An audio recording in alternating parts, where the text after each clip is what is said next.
Once you have assessed the needs in your community, considered how you will meet those needs, recruited and trained volunteers, and begun planning your curriculum and content, you're ready to begin an ESL ministry. If you've ever served in a ministry area like this before, you've likely discovered that getting started is often the easiest step. It's keeping a ministry going that can be more challenging.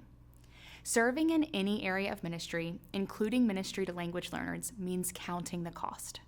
In Luke 14:33, Jesus tells his disciples to count the cost of following him, and he tells them that it will cost them everything. He says, "Every one of you who does not renounce all his possessions cannot be my disciple." As we pursue faithfulness to Christ, we must keep in mind that any service or ministry will cost us something. Serving language learners means counting the cost and being ready to stay involved for the long haul. Of course, this doesn't mean that your volunteers are signing up to serve indefinitely. However, it does mean that they're prepared. Learning a language is not a simple or easy task, so helping someone learn a language doesn't happen immediately. Having volunteers who are prepared and equipped will help your ministry be more sustainable. Here are a few tips and reminders for those serving in ESL ministry. Understand that attendance may be sporadic. People have jobs, families, and other circumstances going on in life that may take precedence over class.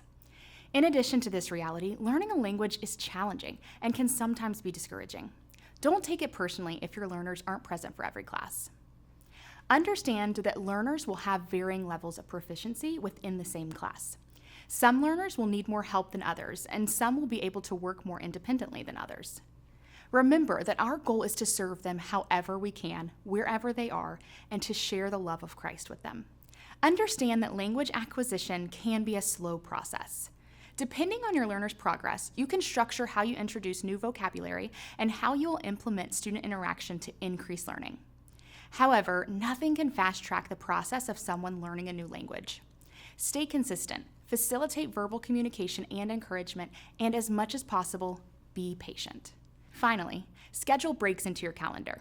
When planning breaks, choose times when it's highly likely that many of your learners will miss, such as in the summer or over the holidays. Periodic breaks can help refresh your volunteers and extend longevity in ministry. Remember these tips as you are beginning your ESL ministry.